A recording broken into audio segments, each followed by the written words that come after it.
when you look at it, we just talked a lot about margin. The other solution that I think is becoming really popular, like way more popular than when I started in the business years ago. I didn't hear about it often, but it's called a pledged asset line of credit. Mm-hmm. So I think shorthand, people call them pals. And yes, it's kind of the joke of they could be your friend, but not every friend is a pal, maybe is a way to say it. It's a lot, I think, like the people are familiar with a HELOC. So I'll kind of pause there again, just like we did the golden retriever explanation of margin. All right, Emily, your turn now. Oh, boy. If you can kind of just give us the breakdown of what is a pledged asset line of credit? Yeah. How does it kind of operate? Yeah. So a pledged asset line of credit is something that, similar to margin, is going to be tied to your investment portfolio. So it is a way to get some liquidity or cash from your portfolio without having to sell any positions to do that.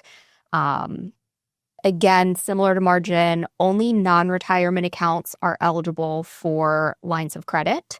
But typically you'll see these offered where maybe a custodian also has a bank as part of their offering or their relationship, where they can offer these kinds of lending products.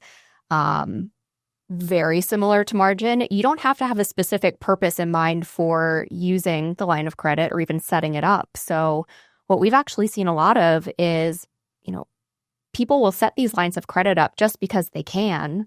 They don't necessarily immediately plan on drawing on it, but it gives them a sense of security that they have some way to quickly access funds if they need to, without having to have piles of cash sitting on the sidelines.